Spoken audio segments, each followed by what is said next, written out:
In order to solve this by factoring, the first thing we need to do is factor this as a sum of cubes.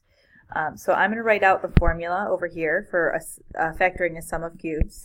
It's going to be a plus b and then a squared minus ab plus b squared. So to find a and b, a is going to be the cube root of x cubed, which is x, and b is going to be the cube root of 8, which is 2. So the first thing I'm going to do is I'm going to factor.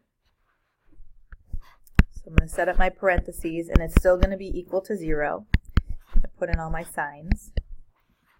All right, so my first set of parentheses is x plus 2, and then I have to do x squared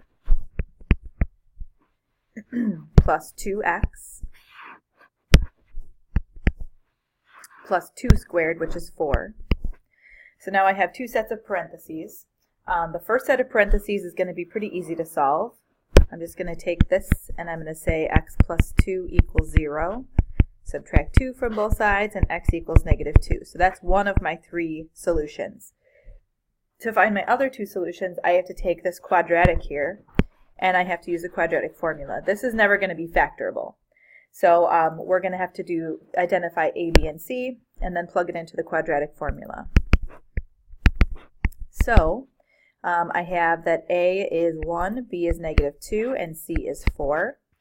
So I'm going to plug it into the quadratic formula. So negative b is actually going to be 2. And then I would have negative 2 squared minus 4 times 1 times 4. And that's all going to be over 2 times 1.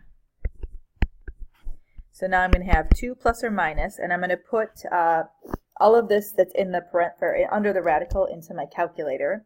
So that would be 4 minus 16, so negative 12. And then it's over 2.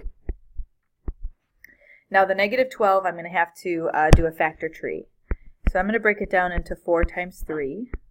And then 4 is 2 times 2. So I have a pair of 2's. So I would have x equals 2 plus or minus. I can take out a 2 from the factor tree.